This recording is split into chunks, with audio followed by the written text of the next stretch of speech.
Well, welcome everyone. This is our third webinar.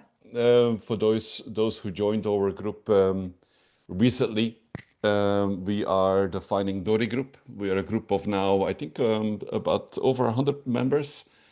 We are all sailors, either skippers or crew, preparing for a transatlantic for the next season.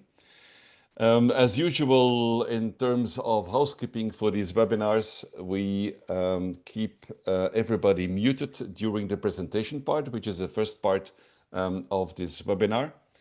And then we have at least 30 minutes of Q&A. I've collected also over the past couple of days questions that you all had for Rui, who will be the key person in this webinar today, because we're talking about the orca areas in West Portugal, West Spain, and the south of Spain, south of Portugal, and the Strait of Gibraltar.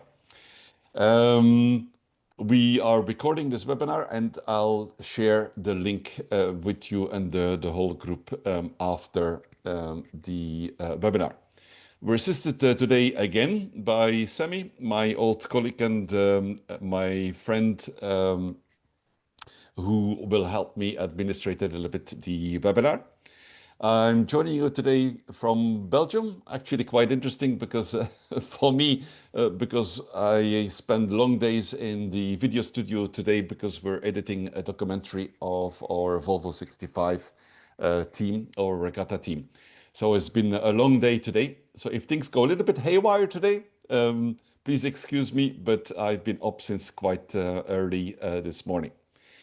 Without further ado, let's make sure that we keep muted during the webinar. During the webinar, you can already type in your questions in the chat channel. And then in the Q&A part, we will go through the questions which came in during the webinar. Rui, welcome. You're a key person or a key guest today in the group. Thanks for making the time, and thanks for providing your services. Over to you, Rui. Please, as the first question, please start by introducing Rui, the person. Introduce yourself, Rui. Go ahead. Yeah, I don't like to speak about myself, but I am an old gentleman that likes sailing, likes activity, likes the people. And so worked a long time in big companies in telecommunications, informatics. So, and I'm using all this knowledge to make a platform orchestrated. Very good. Now, you're providing a quite critical and quite a unique support platform for sailors called orcas.pt, the orca website. Now, could you explain a little bit the history, when it all started, and how did it start? What was the original purpose of orcas.pt? Go ahead. Yes, so at the beginning, 2020, it starts all the problems with the orcas in around Portugal and Spain. So as a guy that likes to see all the subjects about sailing and read and so, was observing all these problems, was not seeing really that people were working on this in a way that I thought that was the better way. So people were more complaining about the problem and waiting that the state was going to do something, that the government will do something. So I decided along the time to create a WhatsApp group, a small one, with 10 people at the beginning, to exchange what I thought that was important, that was the experience about a situation like this, a situation with orcas, and the location, and also to share, to search for scientists, for people that has this knowledge, okay, to explain what we can do, or what is normal to do, or why the orcas are doing this, what a sailing boat can do. So try to find all these things. At the beginning, there was no website, was really only the group, the WhatsApp group. But in 6 months, we arrived 2,000 people. So WhatsApp has a limit of 1,000 users. And we had to change, to migrate everything to Telegram. And then I created a website because of a nice platform be more visible to the people and would be more informative also to the people.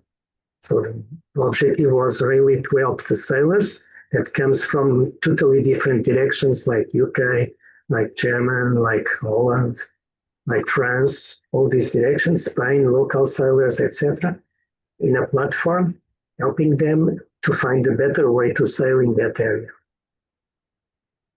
Yeah, and this was it originally started in which year was that? I started in 2022, in October 2022. Yeah, It was a hot summer in the orca's environment. So, yeah, and I saw many things. I said, okay, October now starts the winter is a good time to create things, to do things, to speak with the people. So yeah. it was October. Yeah, so Will it's be about 3 years. 3 years now. Yeah, exactly. Yes, So this week. how did you see it evolve? Can you share some of your experiences in providing this free service? Was everybody supportive? Did you have resistance? I mean, you know, you're sticking out your head by doing this. And as they say in English, you know, tall trees catch a lot of wind. And certainly when you work with a group of, as you said, over 1,000 people, um, um, um, uh, what was the original reaction? And over the years, how did it evolve, the community? Yes. So in the beginning, I defined very well that there was not about politics or economics.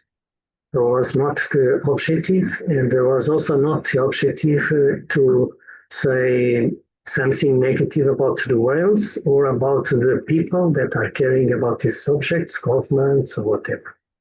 So I got some people that come inside the group first to say, oh, it is not working, government's doing nothing, these kind of things. Yeah. And sometimes I had to put people out of the group.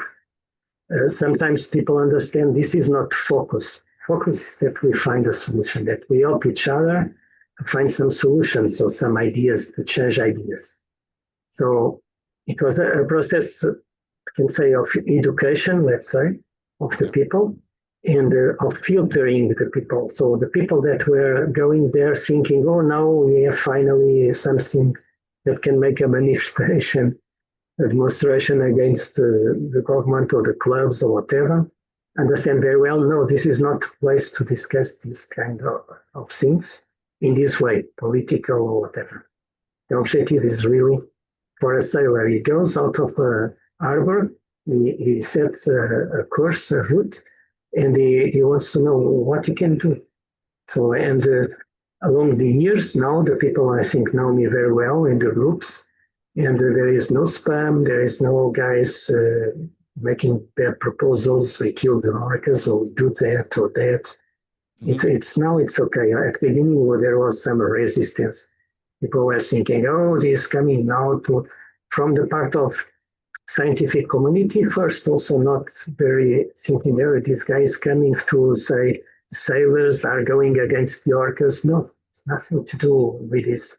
So, and I think I could clarify this in the early stage, and this helps a lot that people understand very well. It's not a place to complain. It's not a place. Yeah, but immediately we need a positive speech about this to find solutions. If we come negative, oh, this will never finish, and these kind of things, we'll never get out of the problem. Exactly. Now I can understand. I mean, here with Finding Dory, the group that I help administrating, it's only a group of 100 people. You have thousands of people in the Orcas community. How much of your time does it take? I'm now making almost full time, okay, because it takes really between the work in the management groups and the work is behind to be sure that was a worker site and what happens, trying to speak with the skippers, how they react, to collecting the information in database. I'm doing almost all full time. Yes. But this is not your full-time job, right? You have a full-time job beyond the full-time job of Orcas at PT. No, I don't. In moment, it's my full time job. I can do other things if I want, but I'm dedicating my full time to this. Yes. Yeah, yeah, yeah. But to make sure for people that are not that familiar with the platform is Mm-hmm. for free for Yes. everybody to join. Yeah. Yeah. This is Okay. a platform has different aspects. Okay, there is the Telegram groups where people can exchange information, where I can see, for example, a guy saying, I come from Açores to Portugal. What is the best way to approach the coast in this moment? Where are the orcas? Where is the better way to go? It's better to, oh, I go to Gibraltar from Canarias. Should I go first to Cadiz and then to go to Gibraltar or this kind of thing? This is one part. The other part is that I also do some advice, personal advice, because I speak with the skippers, saying, hey, you, because it's totally different from me. In my opinion, a skipper that say, I have 3 kids aboard, so the risks that I won't take are different from a skipper that they say, yes, I'm skipper with 30 years experience. This is one risk more. There is a skipper that is very young. So when people ask to me and send me message, emails, whatever, they get contact from me to tell them what to do, how to do. So, and this part of the telegrams of the communication is a part that they give a lots of importance to me, of the information. Yeah, exactly. Now, you and I met. Probably you might not have recalled how we met first, because you have a very large community. But to remind you, we virtually, you and I met, I think about 2 years ago when I was passing the so-called orca territories multiple times per year. So I've been using the orcas.pt platform each time I do cross.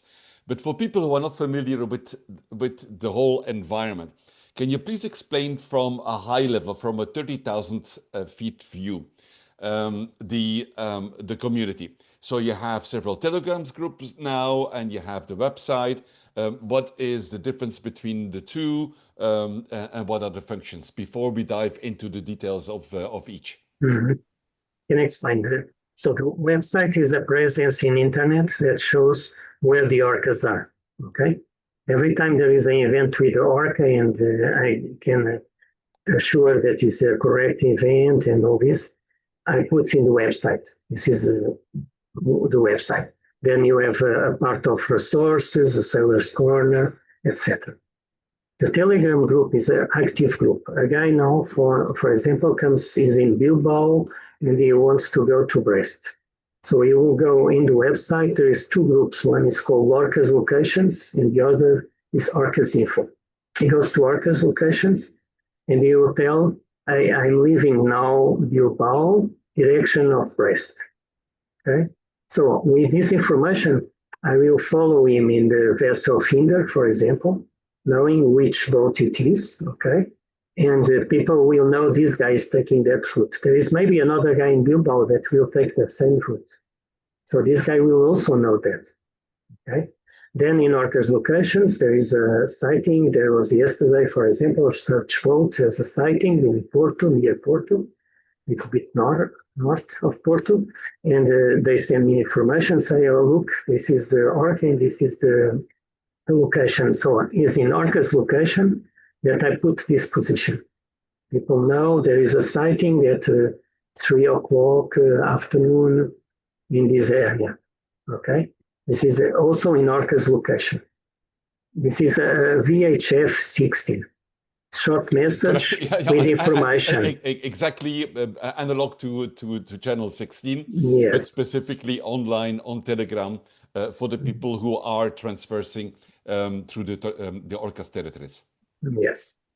Then there is a situation, incident with orcas encounter. And people start to ask what happens. Okay? This goes to the orcas info group. The orcas info group where I say, look, it was a catamaran and the guys stop or not stop, or they continue, they are okay, not okay. The boat was towed, was necessary presence of rescue service is there. Or can someone, for example, saying, oh, I'm not sure, is now, there was many things happening around Galicia, is now a good time to go to Galicia? They posted this in Orcas Info. So, and this will be answered by me, or sometimes there is also people around say, oh, I am in the same situation. So it's there where we exchange. I explain, look, the situation now is this.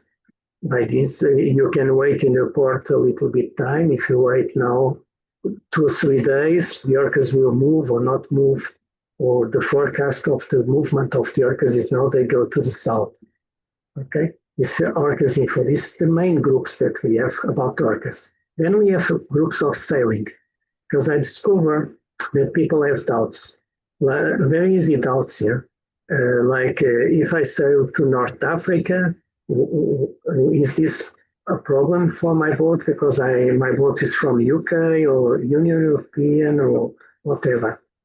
And I create these sailing groups specific where people say, hey, what is the number of the marine of danger? What is the which is telephone number? not really orca Not related, really orcas, but correct. the community has access to this, but it's not focused on orcas. Yes. Yeah. Okay, understood. Now, if we go to the website, and I'm sharing Yes. my screen, I think this is more the screen that you get when you come in. So the first thing I do, if we go and dive a little bit in the details of the website and what they can find on the website itself. So the first thing I'll do is I'll log in. I'm a registered member. By the way, people don't pay to register, correct? Nothing. Yes, correct. There is no payment about this. Nothing is paid. The people give what they want to give. Yeah. So guide me a little bit through the website and what I can find in the website. I'll try to follow you on my screen and click on the different subsites. Yes. Let's say today we are now in Lisbon and we want to get out with our boat. Okay. So we go to Orcas maps section. You see the Orcas maps there, and you have last occurrences. You start by there.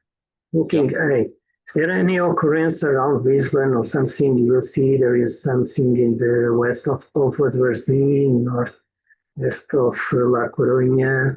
You see there you have an overview that is easy to do. Okay, so it's much easier. You see the last 20 events. Okay, which is also the information which is visually displayed in the map itself, right? In the map itself, it's only the last occurrences. Yes. Go ahead. To make it easier to do. Okay, so now you are starting Lisbon, you have to prepare your crew. So your crew doesn't know nothing about orcas, okay? So you go to resources. Resources, you have different sections. You have the do's and don'ts, you have the education, or you can take, for example, the education. Okay, you have a crew. Let's show the education section. You have there. Education section will show, so what you do if you have emergency at sea, what are the do's and don'ts, okay? Do's and don'ts, we are going to later speak in detail, but is the do's and don'ts, the best practice, okay? And there is some videos in that section, okay? Videos that are showing the recommendations, for example. We were in the education, clicking education, and resources, education. The second one. The resources, and then the second one, the education. Okay? Yeah. You will see how do we know it is an orca, is a poster showing the orca. Orcas can be confused. Okay, on the sea, sometimes you're not sure is a pilot whale, is not, and it's shown there. We have there 5 videos that were made by scientists, okay, that are showing, these videos are showing the recommendations also. Okay, orcas timing or tabs. You can click in the first one, please. Here. You can click this one. Yes, if you click there. So this is made by the CIRS, is a group of association of research in Gibraltar. So Renault is the president of this organization. They are investigating everything about orcas since 30 years. So not only related to this, but the conservation of the animal and all these things. So he makes a lots of tests, and he has a video of 1 minute that he gave me, and we make it together. Okay, this work in this video, showing, for example, all the orcas attack. We put attack there, the rudder. Okay, how they go to the rudder, attack the rudder. This is in education. So education is the focus is to teach the crew what to do, learn about these things. I always say to people, take 15 minutes. Okay, these videos are 1 minute, 5 1 minute videos.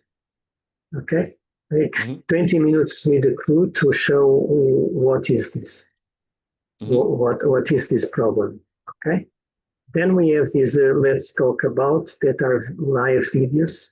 Okay, interviews that I have done about the orcas and about all this problematic with the Renault, and where we speak about everything what was made point of view of scientific, okay, in coordination with sailing, okay, the both things. Renault received lots of inputs from sailing to say, okay, test this, test that, do this, that, and then he has done this work for the Spanish government, okay.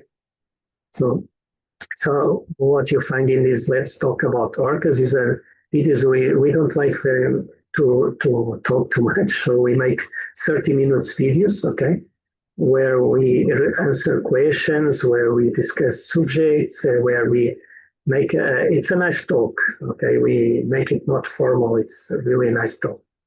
Then at the end we have a very interesting thing that is statistic also.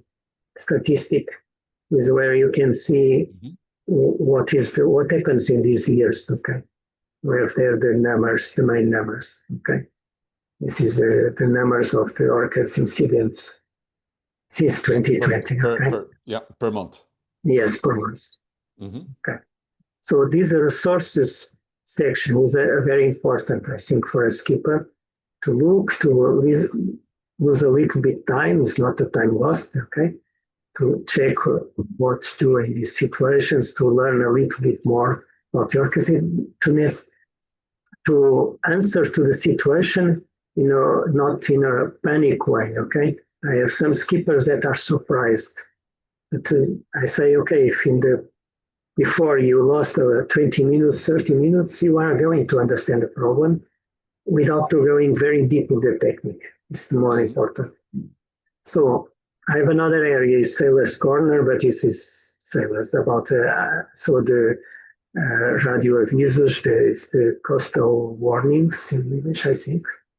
And ANAV.net is the Portuguese website.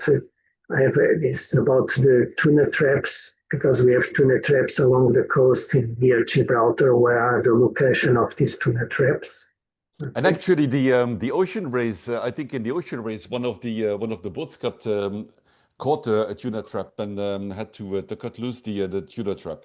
So they didn't look at your website at the location of the tuna traps.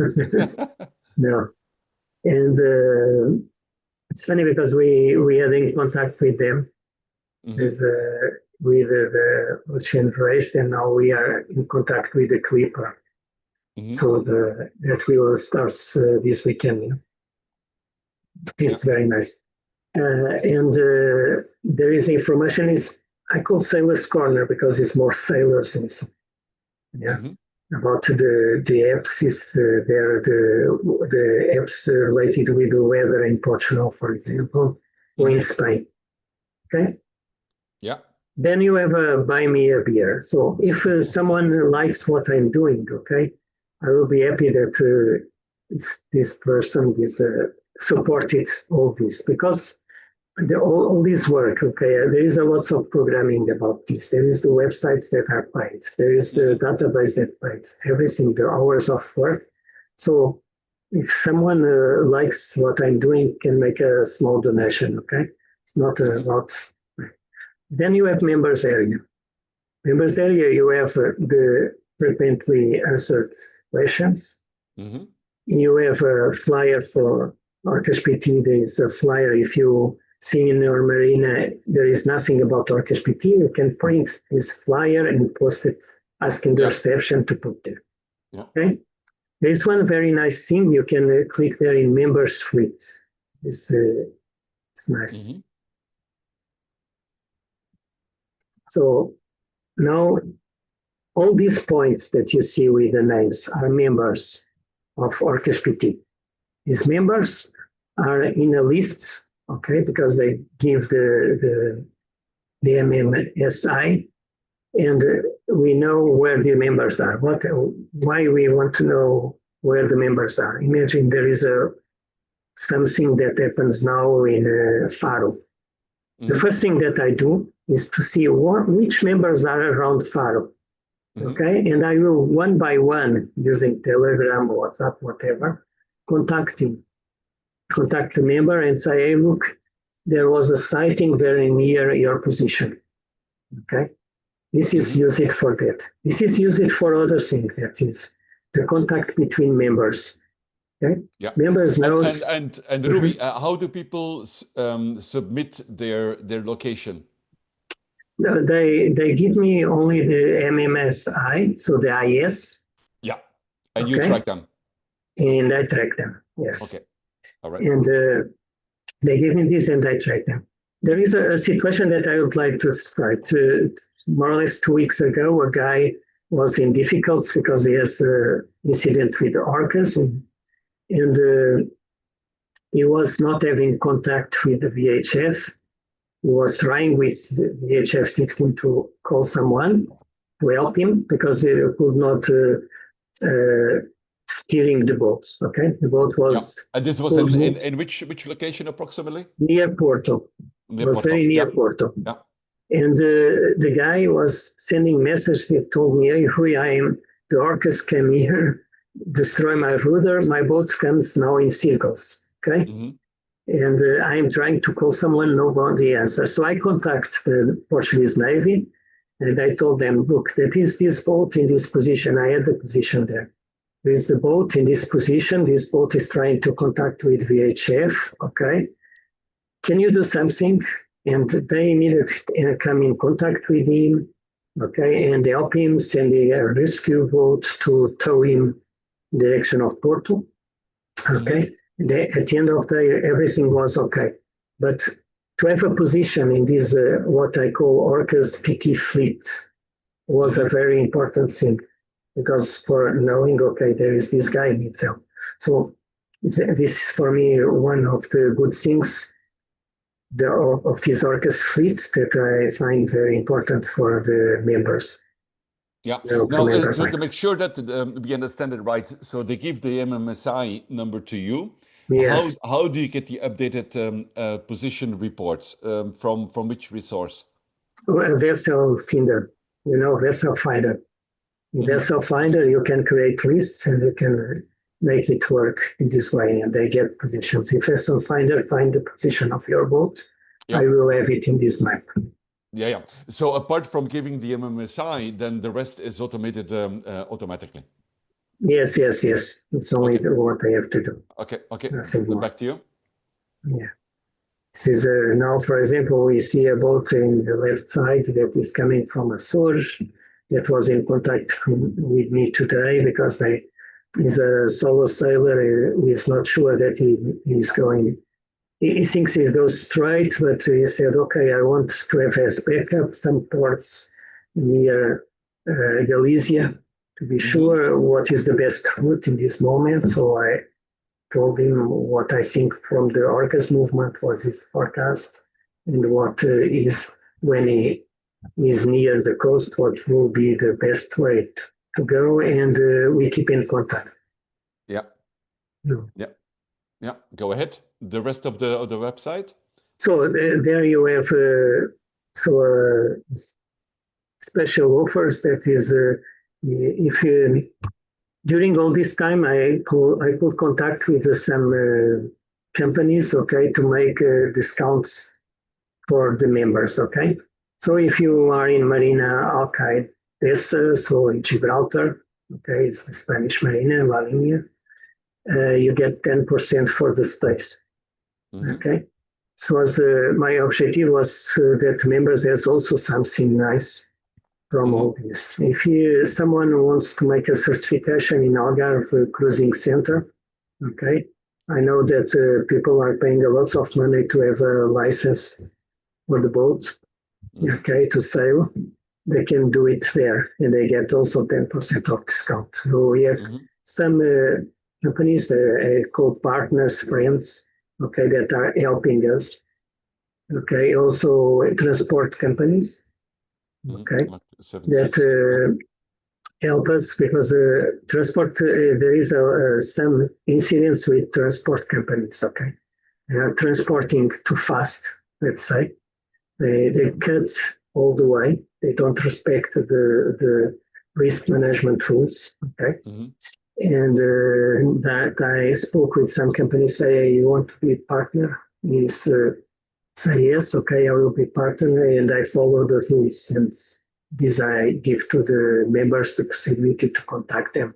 So I only put in the list and give the contact, spoke before with the guys, and then the member can organize whatever he wants with his company. Yeah.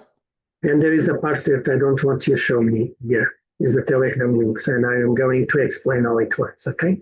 But don't show, please. Yeah. Okay, the Telegram links, yeah, it's a, can you hide it, please? Yeah. Okay. I'm going to explain why we have the Telegram links have access to the groups, okay? So Telegram links is the way to come inside the groups, okay? Can you go out of this menu, please? Yeah. Yep. Okay. I'm going back to Orca Yes. Maps. When you are a member, I will explain to everybody to understand. When you are a member, you get a list of Telegram links. You click on the Telegram link and you have access to the group.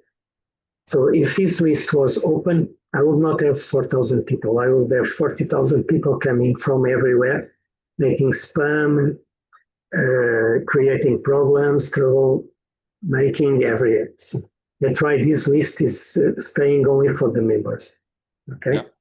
And this way I avoid that we have spammers, we have people visiting this. But it's something that you get this list when you are a member, when you sign up to the website. Okay. Now about this main page, okay? The main page of OrcSPT, where you have the maps, can be used by everyone, of course. Okay, you can put on the right side the dates that you want to define. Yeah, I just updated to the last 20 days, but I can say, for instance, in the last years, I go back 1 year. Yes. So it is from, let's say from 2024, and I say update map. Yes, so it found 335 occurrences of both sightings and incidents. For example, there was a question this week in the group that said, oh, I was in Barbate and someone told me that now there is no problems with orcas because usually after in September, the orcas go away. And I told him, I will answer with this overview, but from the last year, what happens after September? So you put two dates after September, between September and November, for example. Let's say for 2024, right? Yes. So we go September the 1st in 2024. First, for example, you put the 1st December. The 1st of December? December, it's a nice period of time.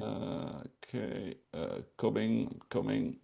Now you click on yes, there you update the map. Yeah, and update the map, yeah. And now you will see that around Gibraltar there is some things. So I told him, look, this was the situation. The situation is never that after September nothing happens in Gibraltar. Something happens, you can see there. So the blues are the sightings, okay? And the red ones are the interactions, incidents, encounters, whatever you want to call them. Yeah. Okay.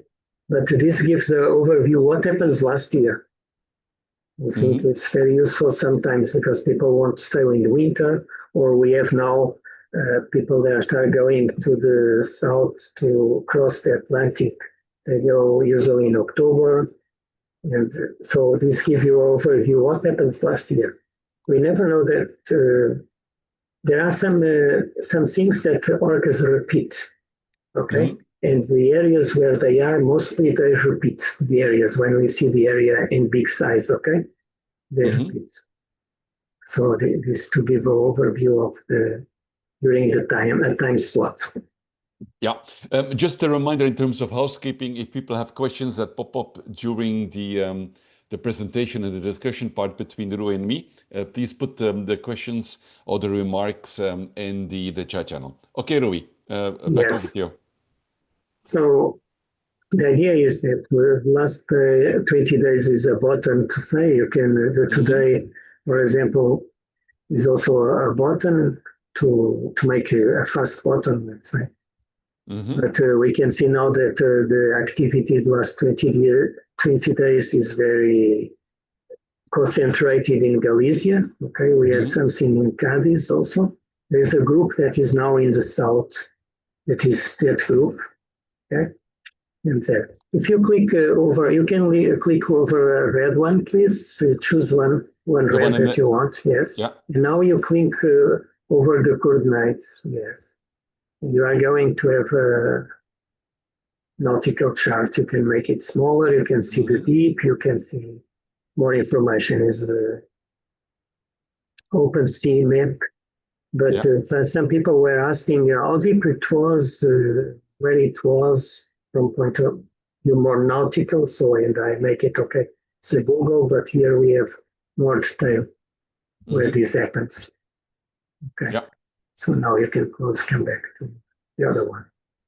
Yes. Yeah.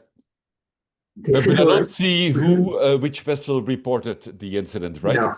No, okay. we because I protect the data.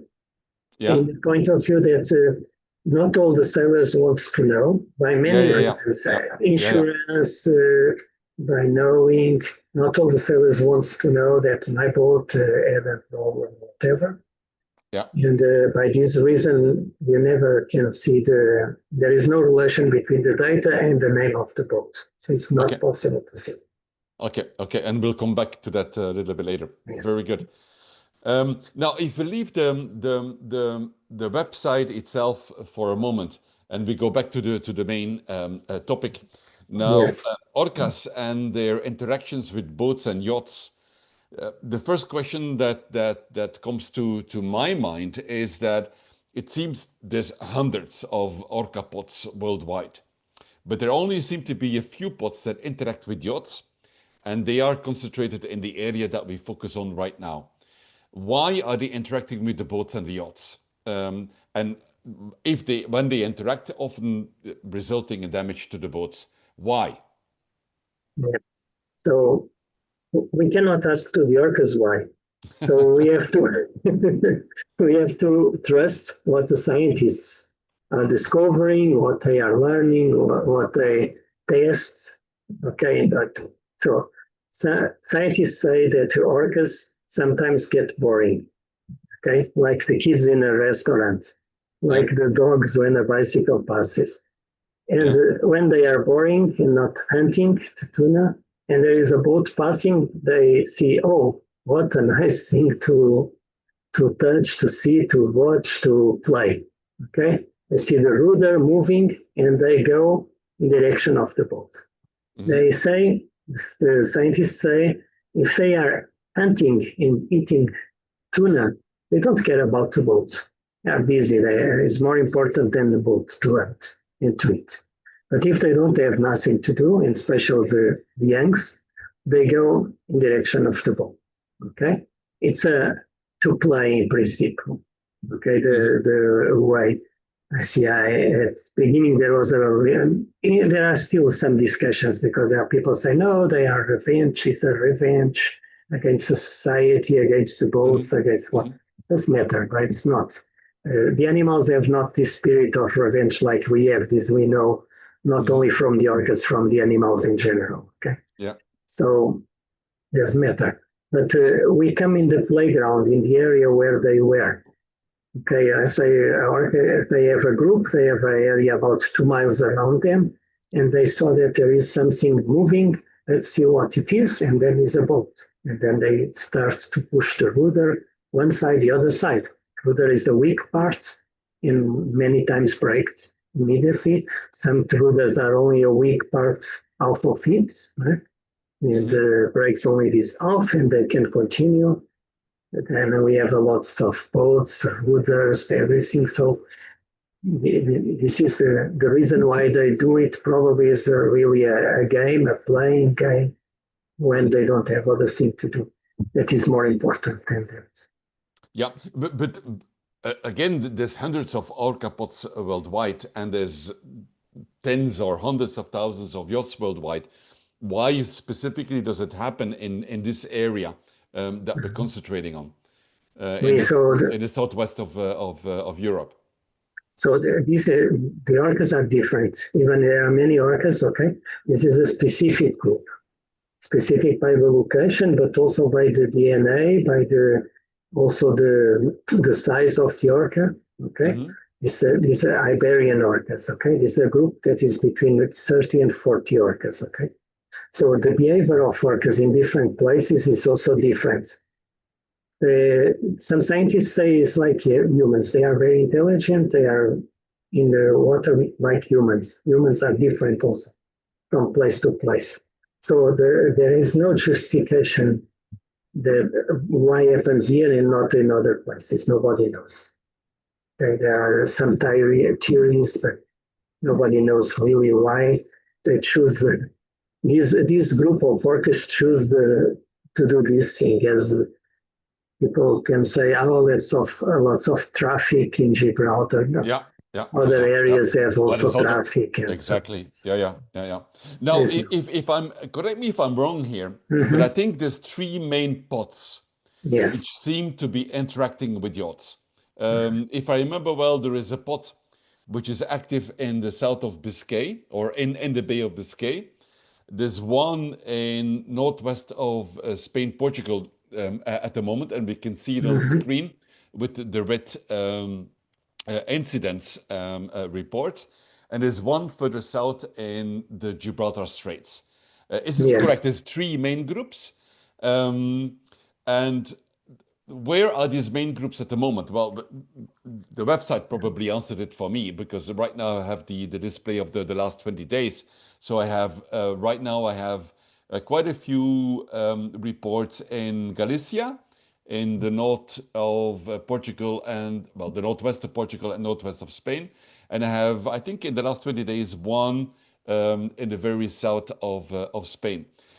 So is it correct? There is three groups. Do they know each other? Did they cross-learn the behavior from each other? What is known about these orca pods at the moment? Yes. So there's three main groups because of the orcas. So So, the guys. you telling me I was correct. Yes, you are correct. There's three main groups. The guys who study this, they could even find who is the father, the mother, the brother, the families. Okay, and by this reason, they could find there is three groups. Okay, Mm-hmm. what happens with the three groups is that they split.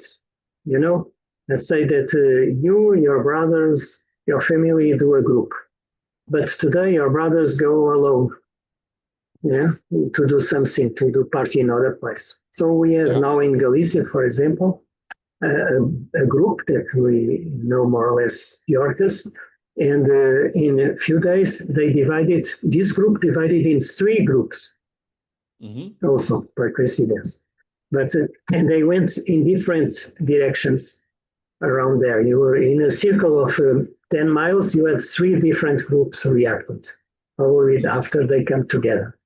So these groups usually in March they come all to Gibraltar Strait.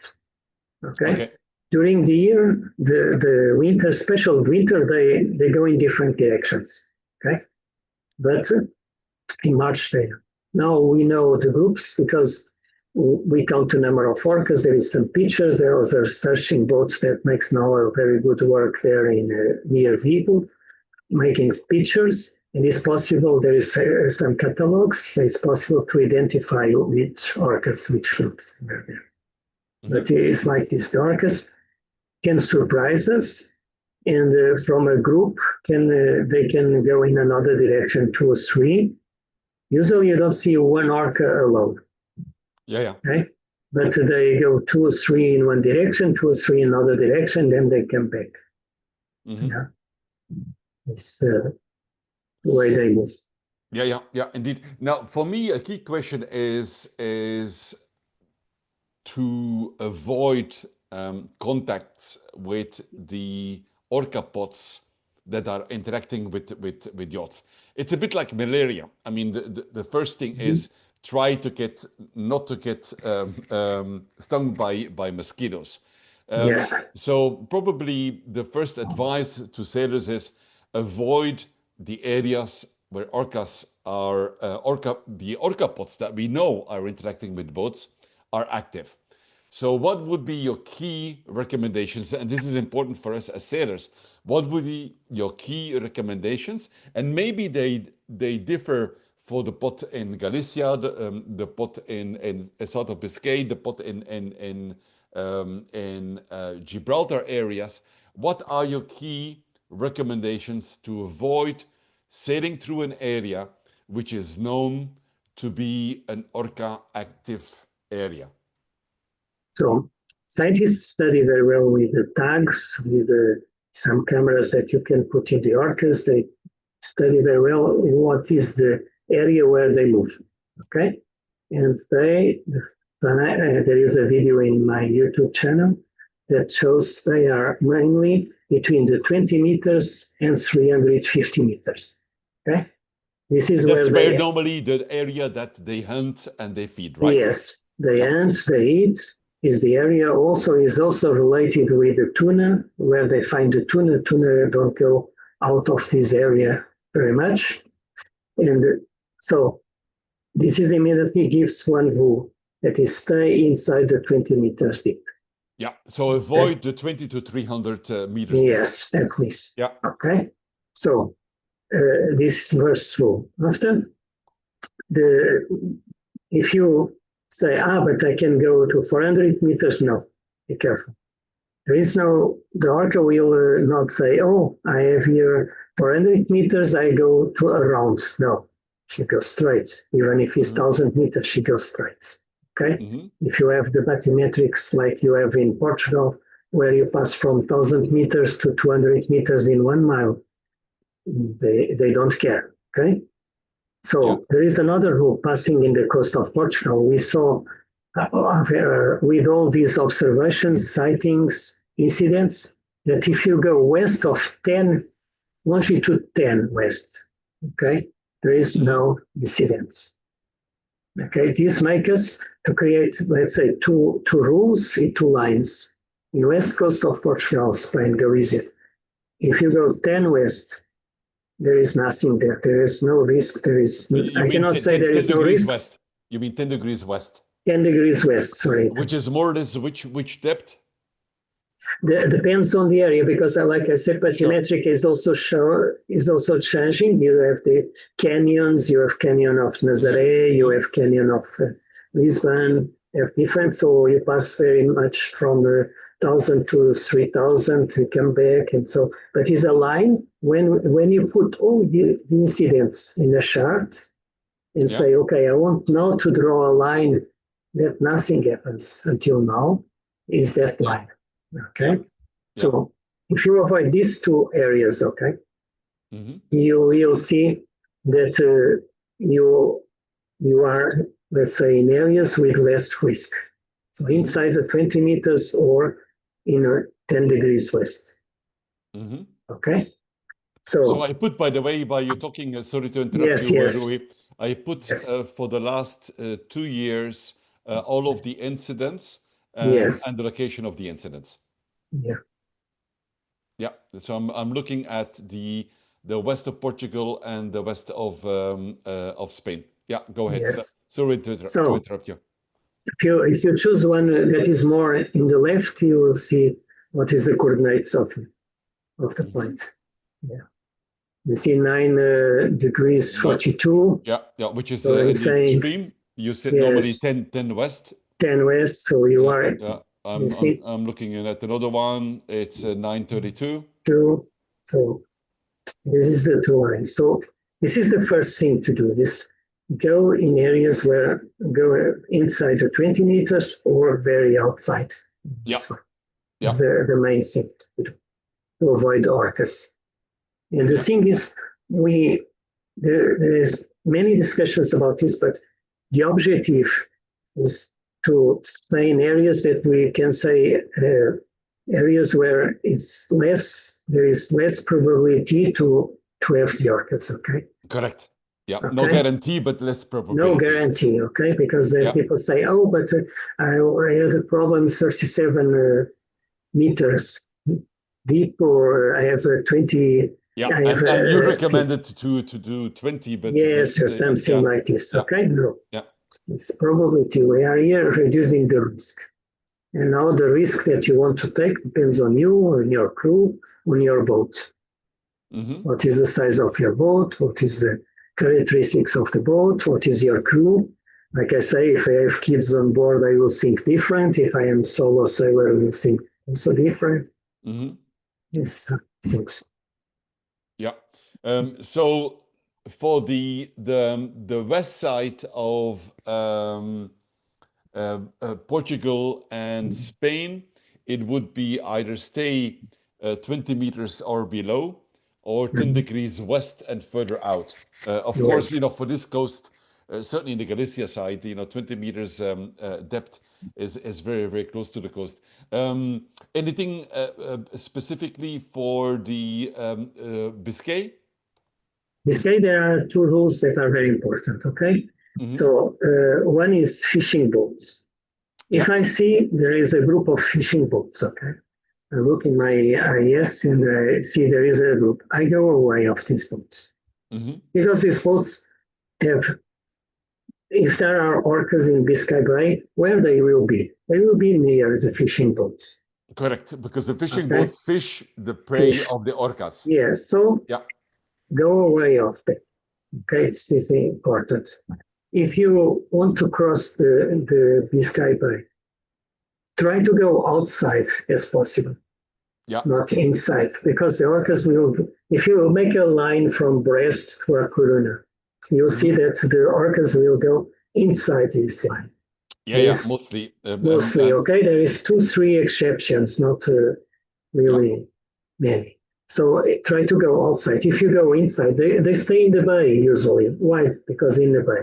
Because the deep, we have less deep in the bay. Yeah, the rest you are outside, you are going to have 2,000 meters deep. The tuna is not there. They will search more inside the bay. Okay, this is the one thing. The other thing that there you have to look. Okay, is I had some sailors saying, "Oh, I will start tomorrow afternoon at 6 o'clock." So 6 p.m. Say, why you don't start as early as possible? Why, if the orcas are more near the coast, at least the first hours that you are, let's say, in the orcas area, okay, inside the bay, you will do it during the daytime, not the night time. Okay, it's a thing that I think is very important there. It's important for the other areas, okay, also that the people don't sail in the night. But in the Sorry, bay, they don't sail during the night because the orcas wouldn't interact with the boats less at night, or simply because you have more safety because you have a more of an environment awareness. Go ahead. Because so one thing in Biscay Bay, other thing in our coast. In Biscay Bay, you try to do as much as possible during the light because you can see everything.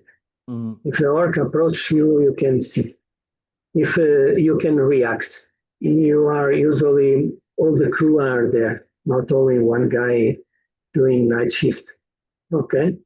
In Portugal area, it's easy to go because if you go from port to port, you start at 6 in the morning, you arrive at 6 in the afternoon, you are always arriving to a port. But in Biscay Bay, I understand that it's not easy. You are going to do a part of Biscay Bay in the night, it's impossible. Okay? But when you start in Sable d'Olonne or La Rochelle, start as early as possible because the first miles, if you have orcas, you can see in the map in this because map. they're closer to the coast and To closer the to coast. So the first hours you will see during the day. You can have a guy with binoculars searching for the orcas. It's everything. In the night, I saw the people panic. It's normal. People hear a sound, they don't know what to do. Ruder They usually is don't know one whether it's a guy. pilot whale or whether it's an orca We yeah, or container. There is a other guy sleeping. yeah. It's not good. Yeah, it says for me the important things. For example, for Biscay, for the Portuguese coast, it's the same. Don't sail during the night. Hmm. There are attacks during the night, and I can tell in Portugal I was at, so there was a boat that was attacked around 1 o'clock, 1 a.m. Okay, and Yeah. to find someone to tow the boat was very difficult. Yeah. So that's the second thing. It's not only because during the daytime you're more aware of your environment, you can Yes, spot things coming towards you, you can identify them, but also in terms of rescue, a possible rescue, it's yes, easier to be, you know, I'm not trying to be cynical here, but it's easier to be rescued during daytime or office yes. hours than beyond that. That boat had no IS. Yeah. Was the first problem. So the SAR, the search and rescue boat, arrived there, searching for the guys with the radio. Hmm. Where are you? Where are you? Where are you? Many lights, the boats, many fishermen boats on the Nilo. Where are you? Where are you? Then they arrived there. Then they said they cannot tow the boat Hmm. because the SAR is not, the first thing is to save the people. If the Hmm. people are okay, if there is no danger for the boat, they cannot tow it. Yeah. The danger for the boat was that they could not, so they could not steer the boat, so they could not get a direction. Yeah. So they had to call someone. It was me that was contacting the guys with towboats to go there during the night, and then the Hmm. guys they towed the boat, but it was very difficult. They were not prepared, and they expect that the towboat, the rescue service went there to tow the boat, and the rescue service said no, there is no conditions. The weather was bad. The Yeah. towboat could not approach the boat. It Yeah. was a big problem. So, and so there is some questions. I read that orca tend to travel around 50 miles. Is that correct? Yes, this is correct. That a group of orcas have an average speed from 1 to 2 miles, 2 knots per hour. Yeah. Yeah. One, so 2 knots. It's an average speed. Everyone say, oh, but orcas can go 10 miles, 10 knots. Yes, but they are not hunting. We can also run in marathon very fast, but we are not Hmm. doing everything every day during the way. They stop, they eat, they go, they stop, they eat. So we can use for this to define an area. Okay, is the first thing that I do when I know there is incident is to find areas in 24 hours they can be there, there, there, there. Okay, 50 miles is Yeah. Yeah. there are types of ruders or holes that are more at risk. Okay, Yeah. Yeah. about the color of the colors, when you verify the statistic, okay, you will find the colors that are more used in the market. Okay, Sorry, I didn't understand that. The colors? the colors that there was someone that was making, the cruising association was making a statistic. Okay, Yeah. scientists were painting the boats to make the Oh, tests. the color of the hull. The hull, yes, the Yeah. Yeah. color Yeah. of Yeah. the Yeah. hull or Yeah. the Yeah. type of fluid. So what happens was the scientists were painting and the orcas were reacting in the same way. They were not caring about the color of the hull. Yeah. So the statistic will showing is more blue or more white because you don't have pink holes. Okay, you don't have pink. It Yeah. doesn't matter. It is not meaning oh pink holes I have no problems. No, they don't have. So it's the same thing like they say catamarans in Biscay don't have lots of problems. Yes, you don't have many catamarans in Biscay. You have more in Gibraltar. You have Hmm. the catamarans that are coming from La Rochelle, from the Yeah. construction. But if you see the kind of boats that you have, is give you statistics. So statistic at the end of today saying is more red or blue or whatever will not give you really an answer for the problem. Yeah, yeah, and that it was one of the questions that came up already in the chat channel now, as well as the exchange that we had with our group before the webinar. Are there any statistics in terms of, well, you already answered the question in terms of the color of the hull, but the type of anti-foiling, the shape of the rudders, the shape of the keel, the type of anti-foiling that people are using. Is there anything that the scientists have come up that shows a relevance for orcas to interact with the boat based on any of these parameters? There is nothing.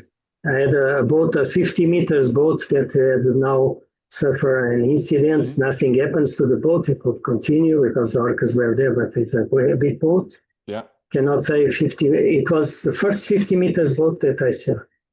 Cannot say I make a statistic about this and say, oh, 50 meters boat don't have problems. Or, a length of the boat. People say, oh, it's more boats about 10 meters, 12 meters. No, Yeah. it's there are more boats of this size in the ocean. So, It's not the speed neither that they travel, because I remember no, during the ocean race a couple of years ago, was it Jajo? yes, Volvo 65 was attacked by, yes, interacted with one of the orcas, no? And yes. this is It's not about this. a competition, a world renowned regatta sailing team, and they Yes, were still interacting with orcas, and they were yes. going fast. Yes, there's nothing to do. They were passing. These guys, for example, they were informed by myself and by the scientists that were in the area. There is orcas, and they decided to take the risk and to continue because they were in a regatta. Is normal, okay? And then they decided to stop the boat. They were informed before stopping is not the good way. Continue always, and so I decided for that. It's okay. And we even made pictures after and videos from them and spoke with them, with the skipper, was about this. So it was for the orcas, they see something moving. It's not the shape of the rudder, it's nothing. Yeah, And not a smell that they might get from no, the type of anti-foiling or the no. color, the shape of the rudder, You will catamaran, find, monohull, trimaran. you will find a boat that comes now from La Rochelle. It's coming, someone buy the boat now. It's a very new boat. Hmm. Was attacked by the orcas. Like you see a very old boat, 20, 30 years of boat that has completely different paint, different colors, different shape. Yeah, That has also an incident. So, yeah. Now in Galicia and Biscay, you said try to go 20 or below, or 10 yes. degrees west. Mhm. One thing I found really useful and that I use every year, because every year I sail through Gibraltar, is this, I'm putting it on the screen now, is the Gibraltar hot map. So Yes. this is the area of where incidents have happened. So the areas that you could sail. Can you tell us a little bit about this? I'm not sure how old this data is or how old this map is, but still, every time that I sail through Gibraltar, this is the map that I use to route where I want to go. If I want to go to Gibraltar, through Gibraltar to the Med, or from the Med into the Atlantic and down to the Canaries. Okay, I can explain. This map in the project that so CIRS, this institute that is working in the area with the orcas, okay, was doing for the government of Spain. Mm-hmm. The scientists come with the idea if we put every data that we have from your orcas PT in a map. We Mm-hmm. put all the location data that we get from all the last years, even before this, and we look where is the most concentration of incidents. where the orcas move and where is more incidents. Yeah. And with this comes the presence of the orcas that you can see this red part, orange, yellow is where the orcas are moving. And then the red line that we discover, okay, there is the incidents, the most quantity, the big number of incidents, sorry, in the Gibraltar. So said, okay, if the people avoid this, and then we even put this over IES data also. Okay, say, look, the boats that are avoiding this red line, this red circle, okay, they don't have a problem. They arrive to the other side without any problem. And this is the way that this map was born and then delivered to the Ministry of Environment in Spain. Yeah. So it demonstrates where the orcas usually are. They eat, they hunt, they move, always there. And demonstrate with the red line where we should stay out of this red line. Okay, is the area of more probability of presence of orcas. Yeah, yeah, okay? yeah. And you can find it in the hot map in Orcas PT site, yes. Yeah, which is already one of the questions that came in from Janice, yes. is if the hot map can be found on the site. So the answer is yes.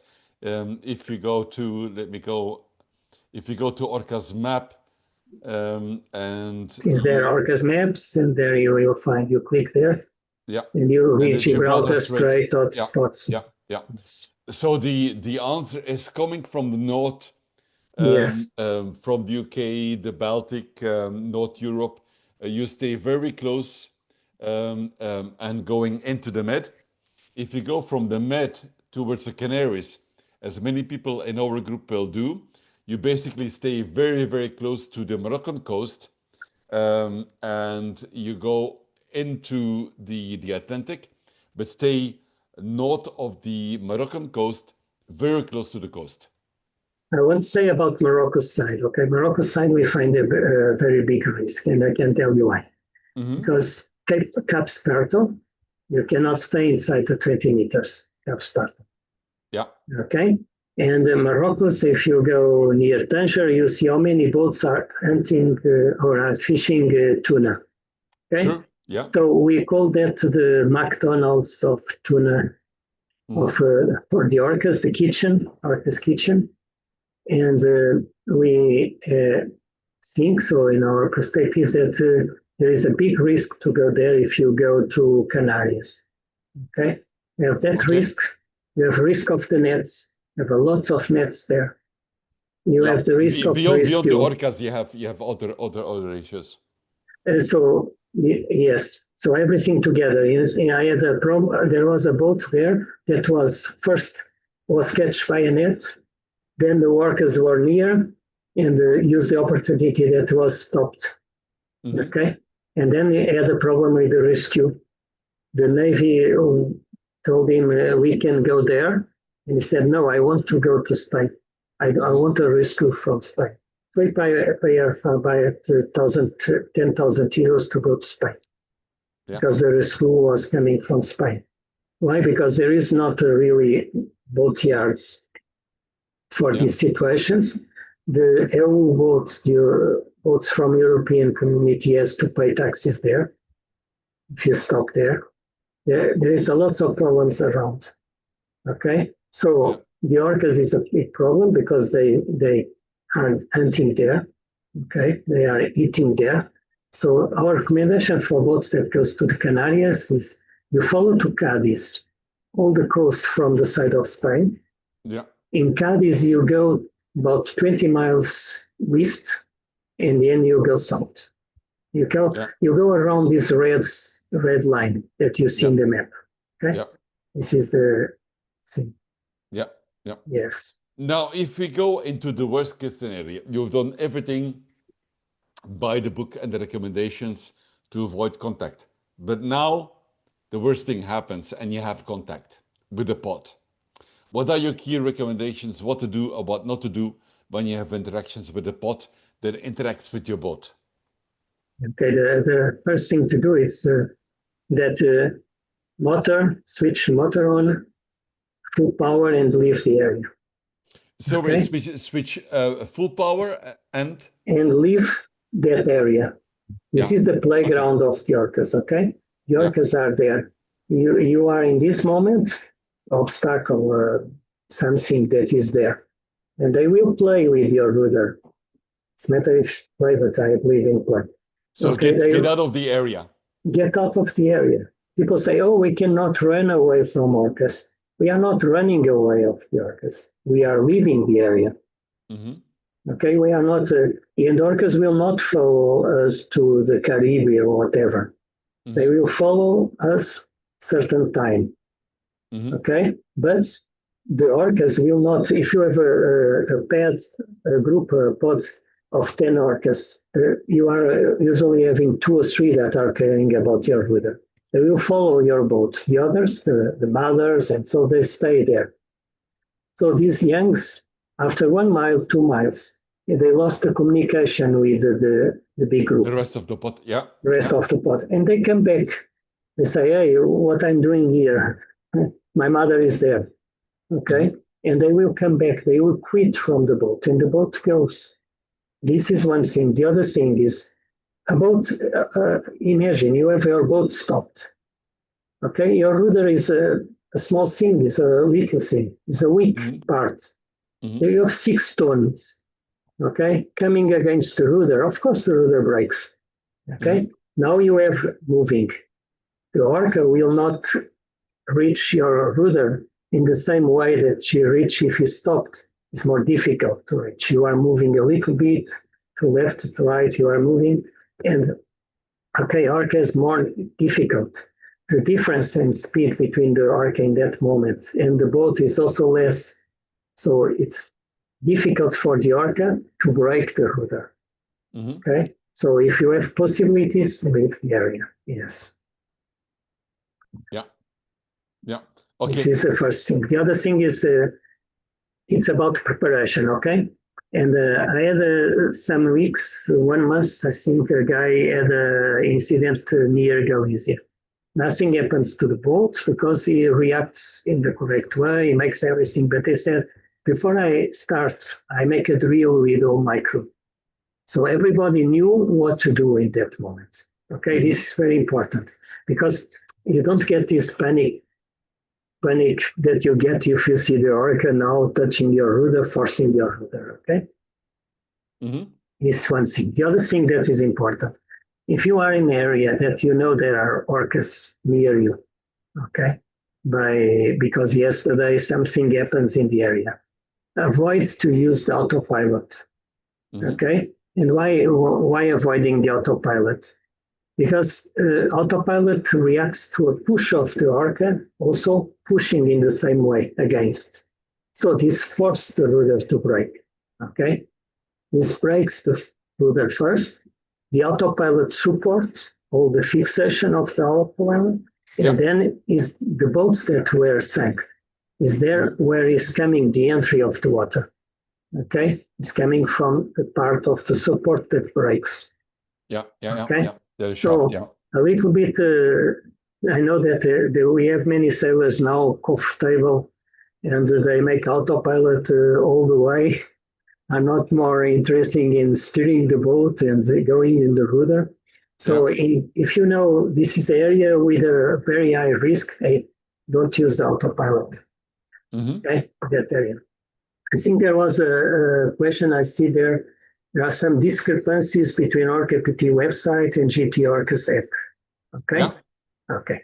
Can I explain? GT Orca's app is an app where everybody can put an incident and is controlled by a group of people. There's a working group. They are not working with orcas during all the day. If you can see what they are doing in the website of GT Orcas, okay?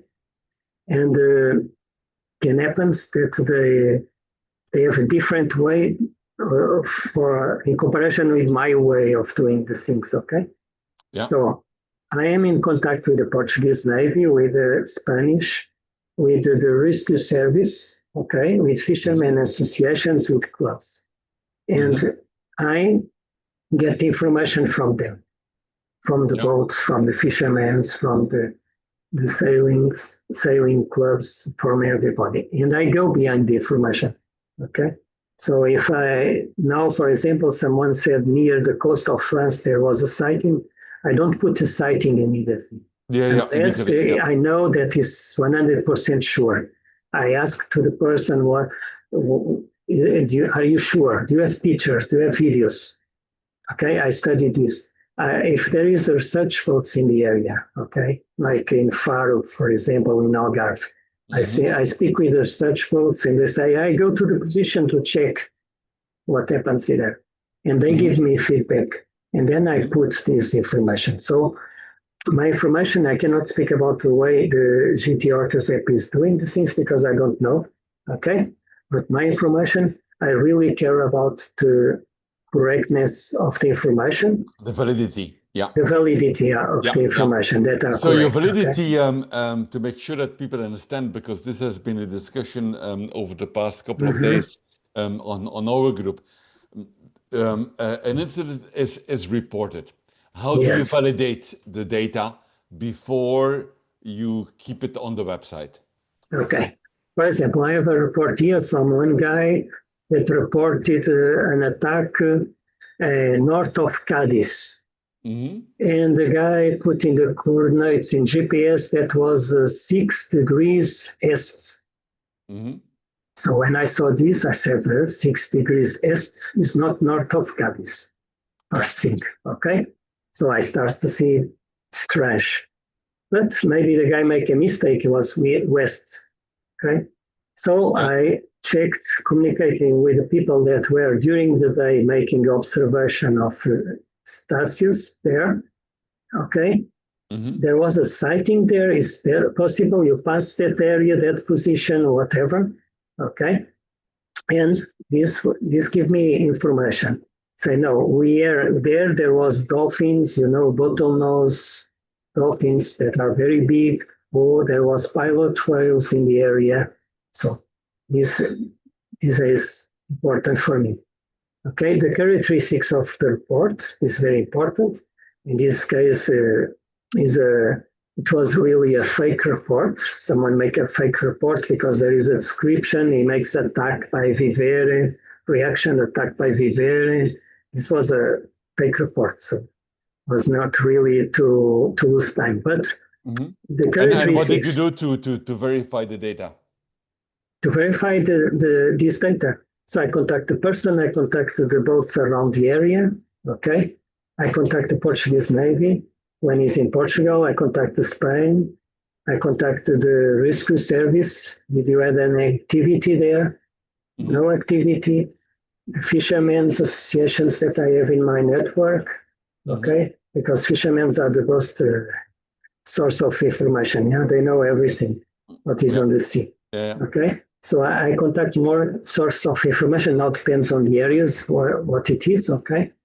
And with this, I start to a process is a process that depends now the time. If I had orcas yesterday in Faro, it's probably easy and faster because I have observation boats there to find that are orcas today there. Yeah. But if it's a point that there was no orcas since 1 month, then I will see these around. Correct. So it's not a question. It's not that everybody who just reports an incident and it comes on the website automatically. No. You have a certain point of scrutiny, including trying to contact the boat that reported or is supposed to have reported the incident, as well as the fishermen, the rescue services.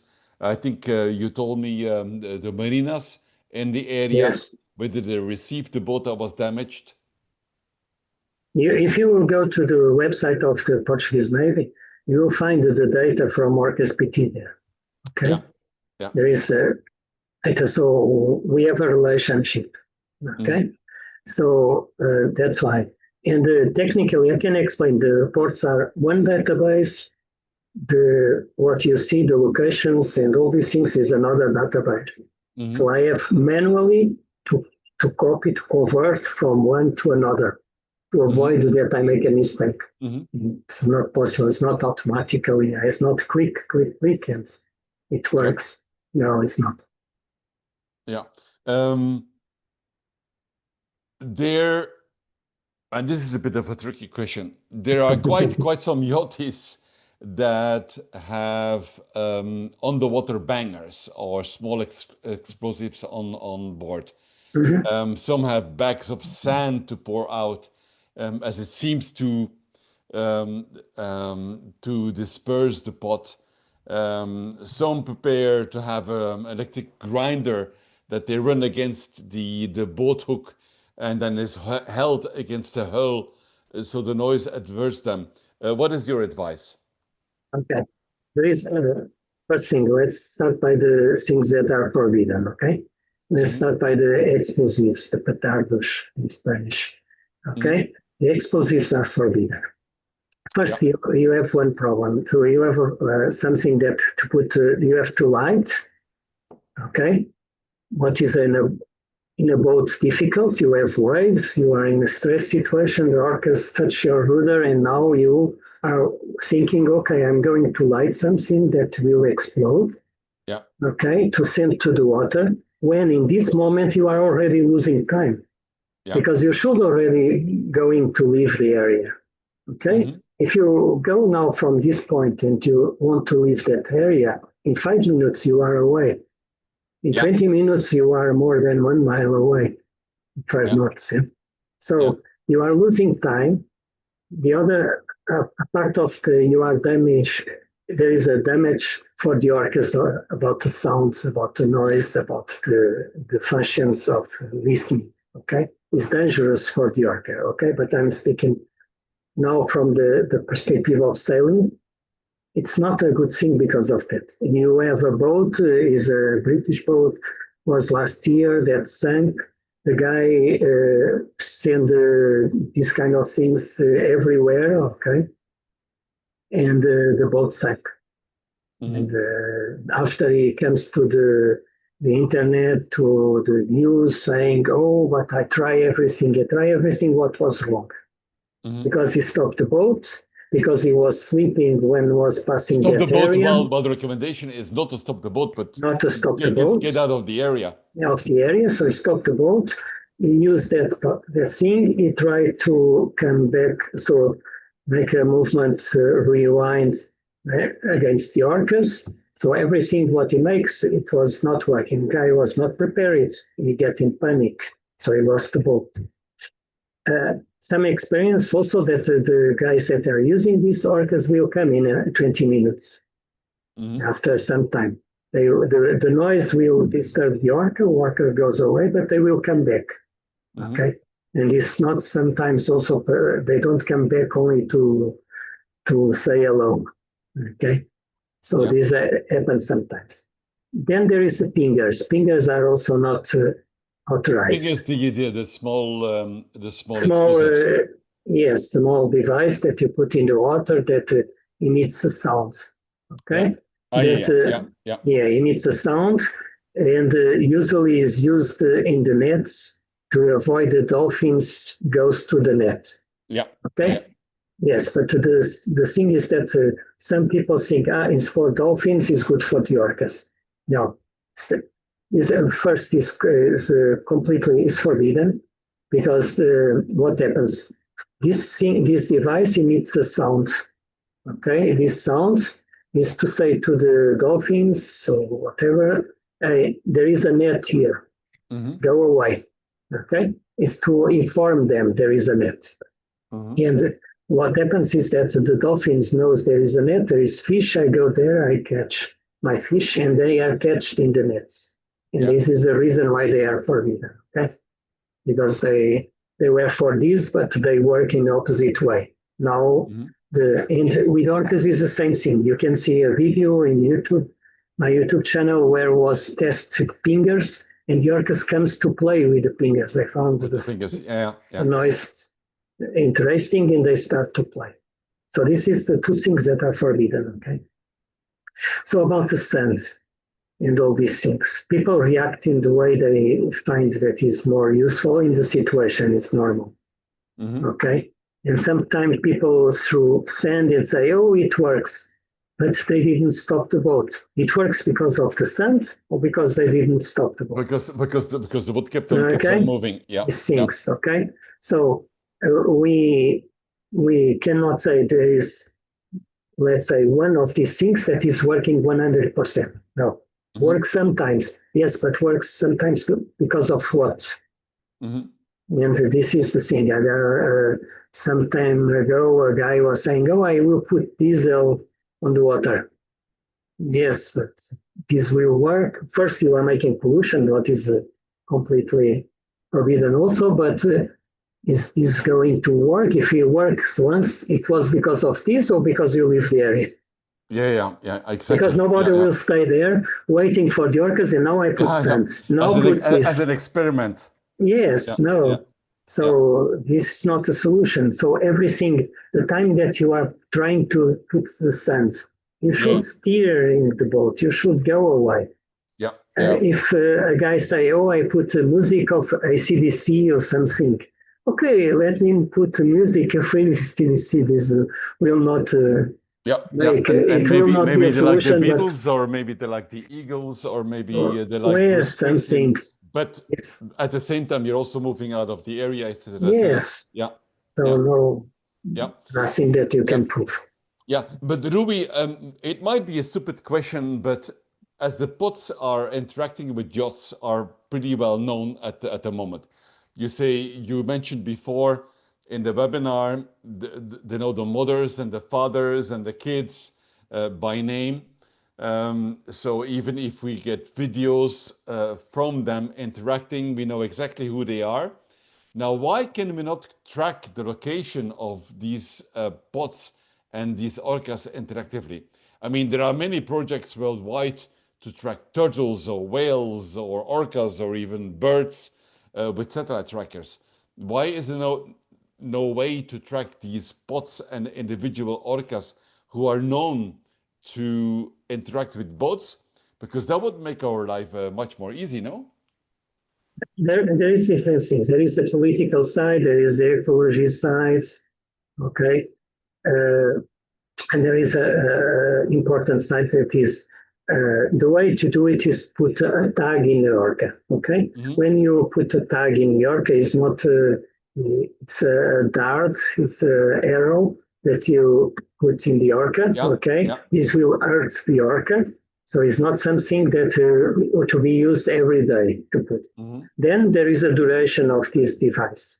Okay, it's not a GPS like we see. The GPS has a battery, has different things. It's a small device that you put it there. Okay, that sends a signal. When the orca comes to the surface, it sends to a satellite. If the satellite is passing in that moment, you kept this, and this 3 satellites capturing this signal makes a triangulation. And with the software, we can know what is the position of this.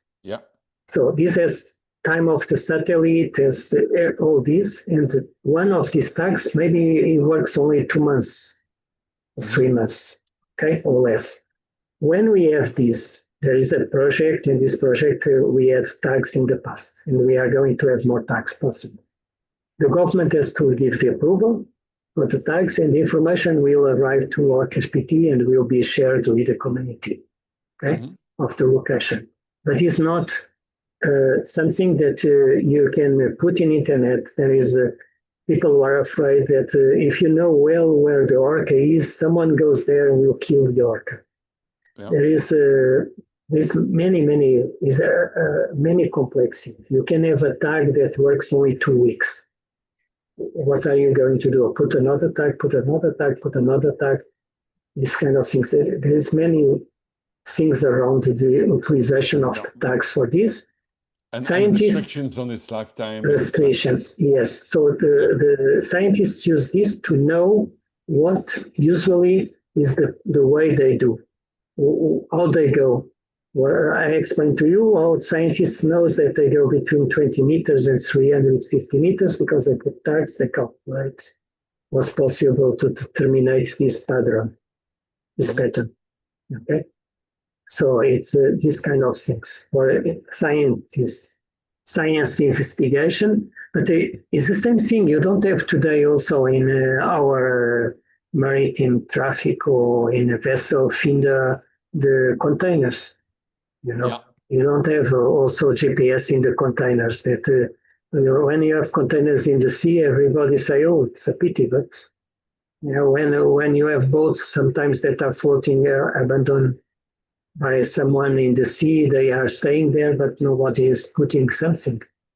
yeah, So this will never work like some people imagine. You put a GPS in the orca and we will know where the orca is. No, yeah, yeah. it Okay. will be not. Now we're going So into the questions and answer yes, part now, Rui. Um, yes. some of the questions we assembled before this webinar from the group. Um, one of the questions was how many incidents are there versus the amount of yachts that cross the danger area? I mean, there's been some discussions on our group. Okay, are we ringing the alarm bell too loud? Are we, trying to scare people? Because in the end, hundreds, if not thousands, of yachts cross the danger area every single year. And if you look at the past year, there's a couple of dozens of incidents. So do you have some level of statistics saying, okay, well, for all of the yachts that cross the danger area, 1% would have an encounter? Yeah, okay. Let's say we if we go to the percentage case, if we have in 2025 we have 74 incidents, Hmm. okay, and not all were damaged, okay. We have interventions from, for example, in Portugal, we have 4 interventions of the search and rescue service.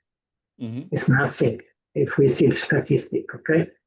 If we see the 74, how many boats we have, we cannot, we try to get if IES information. It's very expensive to get, okay? Hmm. To give us some numbers. But if we have, so we have 74, how many boats we have passing Gibraltar? How many Hmm. boats we are coming from north? Many, many, many. It's a very small percentage. Okay. Yeah. The problem is that can be your boat, the next one. Yeah. And then is not, you don't care that is a small percentage. Yeah. Yeah. Or Yeah. the case of local boats. Imagine you are in Lisbon, you are a young guy, get your money, say, no, I will put now in a sailing boat. And now Hmm. comes the orcas. You are thinking before, oh, I can go to Algarve with my family, it's nice, can Hmm. sail. And now you say, you make an investment, I don't know, 100,000 euros. And so, but I cannot sail now because I don't know where the orcas are or I don't know what happens. Hmm. It's totally different from a guy that is coming, for example, from France and say, I want to go to Madeira, I go offshore. I don't Yeah. care. Yeah. Yeah. Go Okay? further out. Yeah. Yes. As per So your recommendations, 10 degrees west.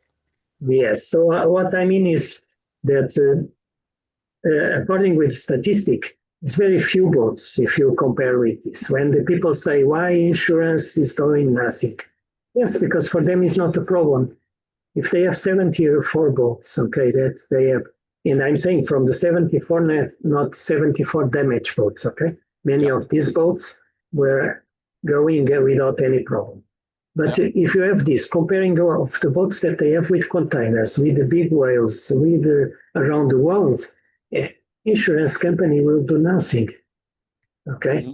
that's why I say we are not making here a big problem. It's a big problem for, special for people that has only these waters to use. Yeah. Spanish guys and these people that are living there in Algarve is so nice. Yeah, Yeah. you go. You have so many people that get retired, take the boat there, and I'll say, "Hey, but I can do nothing here. I have to go Hmm. to other areas." So it's. I don't think we are making from a small problem a big problem, but it's a big problem when it becomes our problem.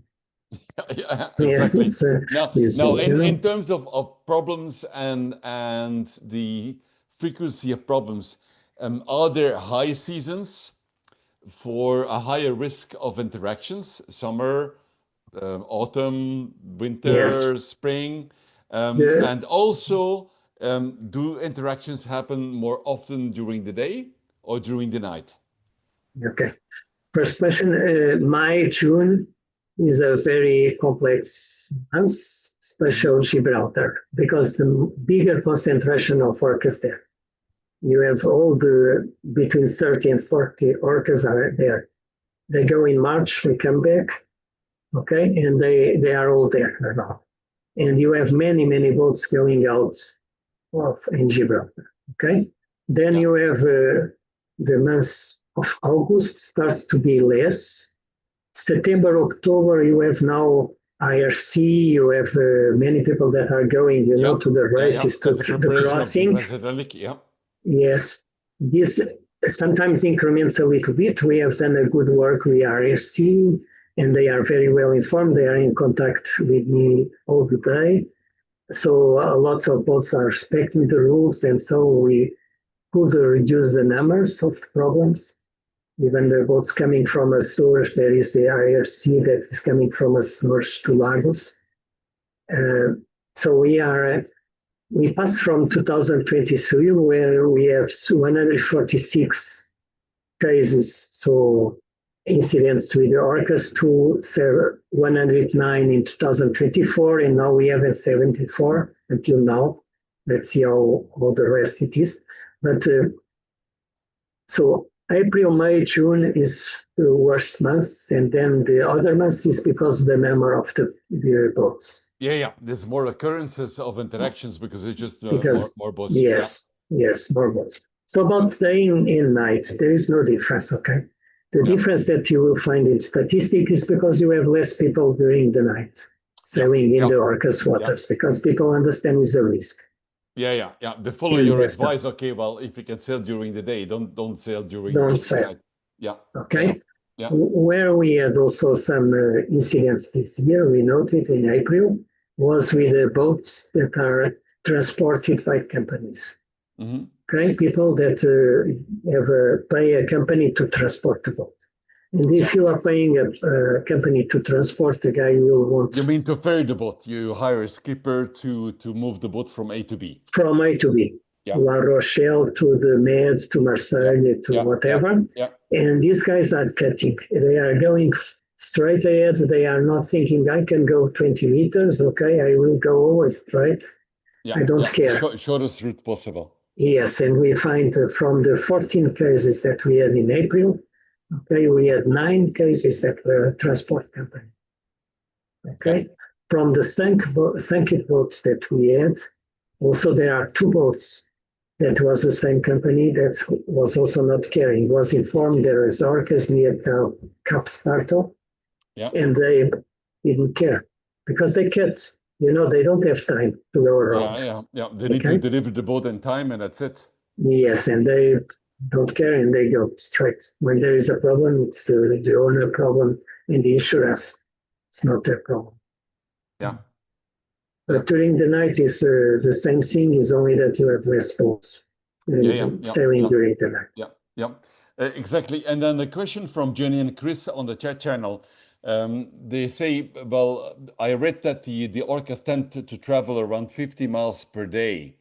Is that Yes. correct? And how can we mitigate the risk? Because I'm thinking, okay, I'm thinking back in my case, we were leaving out of Vigo to go up north to the UK. And the next RIA from Vigo, this was last year in September, there was an orca sighting, and there were I think 1 or 2 attacks or interactions which were noted. Mhm. Now, typically, how much do the orcas move per day? So, how can I mitigate the risk that I have moving from away from that area that has a reported problem? Yes, I had a good example. So I put the end of July, I put 3 or 4 incidents with the orcas in Navionics, Yeah, and I could see, okay, distance 50 miles between the incidents, considering the hours and so 50 yeah, miles, okay? Yeah, yeah, we know that the speed is more near 1 mile, one knot than 2 knots, but it's between 1 and 2.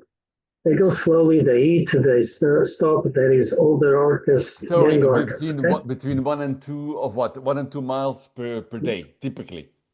No, per Uh, hour, per hour, one and two per hour. knots. Yeah, yeah. Knots, Okay, 1 or 2 knots per okay. hour. Okay, so it means 50 miles, 48 miles around this. So Hmm. if I have a position, three positions of a group of orcas, okay, Hmm. having sides, in my avionics, I make a circle around that position of 50 miles. Yeah. Okay, and I know in one day they will be, that group will be inside that circle. Hmm. Then I can also cut a little bit. Okay, they don't go usually more than the 2,000 meters deep. Okay, they are cut it, but I have a circle. So I will wait in the harbor maybe for seeing the orcas moving. Yeah. Okay, and will be my risk. So it is there with this circle I see is the position that I have now inside that circle. The risk that they will come to me. Yeah. It's this is the way you do it. Yeah. Yeah. Yeah. Yeah. It's the same thing that if you have information about a container, you will do it with the calculation of the current. With the currents, etc. Yeah, Yes, yeah, yeah, yeah. this. So say about two, they would possibly move about 2 knots, as you said, multiplied by 24. So it's Yes, more or less about 50 miles yes. per If they day. come slowly, then you have less risk. But let's Yeah, yeah, say they yeah, were faster, and they go yeah, to 2 miles. yeah, yeah, So the 2 miles yeah. per hour. Another question came in from the chat channel from John. Yes. Is he said an article in the Times suggests that the Iberian orcas are starting to feed on octopus, so that would possibly have them move into shallower areas, affecting the 20-meter depth rule. Any truth in this? Anything that you got back from the scientists? This comes from the weekend, from the Galicia, from the Bruno, so the institute. Hmm. There's Hmm. an institute that works with us there, Yeah, and they found this is something to be analyzed. They yeah, published this in a post. yeah. At the same time, someone published a joke also saying they are using now eating the octopus, the Galicia. That is very good, yeah, very tasty. Yeah. Someone who I, uses I, lo- I love the immediately to Galician make you seafood. more. Yeah, yeah, yeah, yeah. But But it's needs not verified yet. Still to be it verified. will be analyzed by scientists, and they will tell us if it's a normal behavior or was now one situation, or this is they will analyze. I Yeah, don't yeah, have any input now because it comes in the weekend. Is this idea that is possible, but yeah, scientists have to get together and then tell us if it's really something or was a yeah, exception yeah, or yeah, why they conclude this. They have to analyze. yeah. Also on the chat channel, a question that came in from Janice is that she appreciates that you verify Thank the you. information, but what typically time lag is there between the incident to be reported on your website and you taking the scrutiny of verifying whether the information is correct, complete, and true? Okay, if the information is in the area where I believe that there is a risk for the sailors, I will make it faster. Okay. Yeah, Okay. And then if there is a mistake from my side, I will delete it. yeah, Okay. But for that, we have the Telegram groups. In yeah, the Telegram groups for the members, I will tell immediately, look, we have information about this, but this information needs to be verified. Okay. After I will confirm or not, but hmm, I give more information there in the Telegram groups.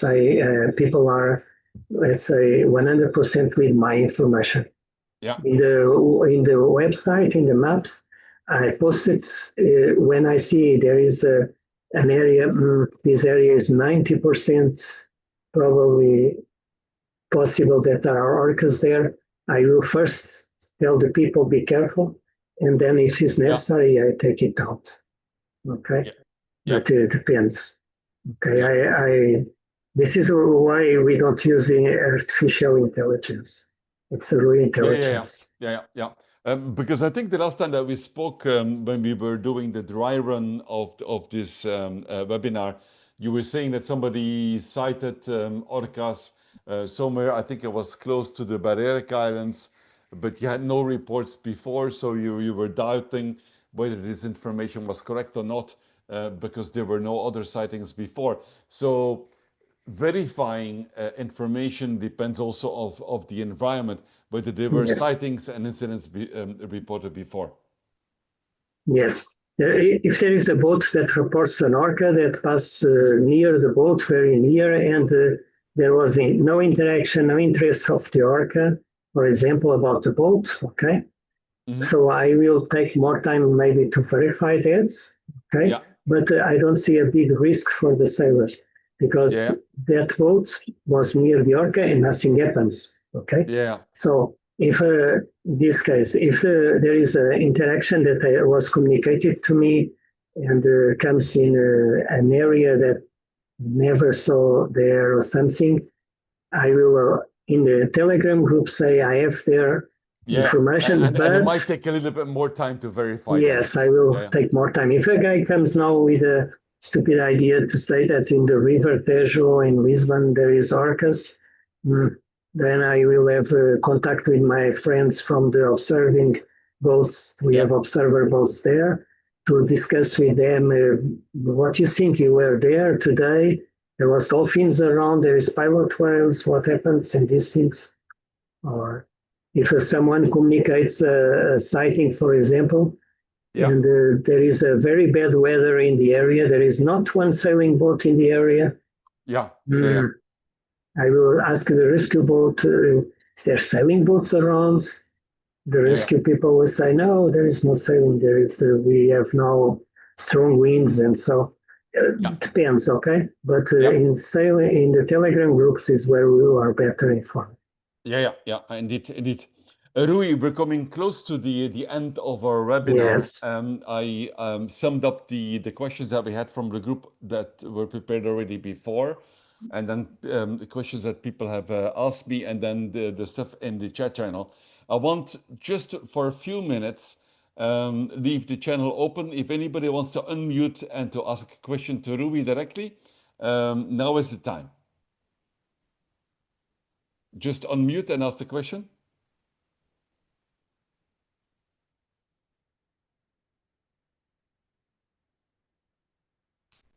I don't see anybody unmuting. Rui, thank you very much. This was really informative. Yes. I think in summary, we hope that in this webinar from the people coming from the north of Europe, as well as the people coming from the Med going to Gibraltar, preparing to sail transatlantic, they have a bit more information now in terms of the areas to avoid, and if they have contact in the worst case scenario, what to do and what not to do, and where to get information. I thank you very much, not only for this webinar, but for your service. And I love working with you, and we'll stay in touch. Thank you again, Rui. Okay. Thanks everybody for participating. Thank you. Have a nice evening. Bye-bye. Thank you, everybody. Okay. Thanks, everybody. Thanks. Thank you, and see you for the next webinar on the weather routing. Thanks again, Rui. Thanks, Sami, for helping us. Cheers, everybody. Thank you, Peter. Cheers. Thank you, Ruby. Bye-bye. Bye-bye. Thank you. Bye-bye.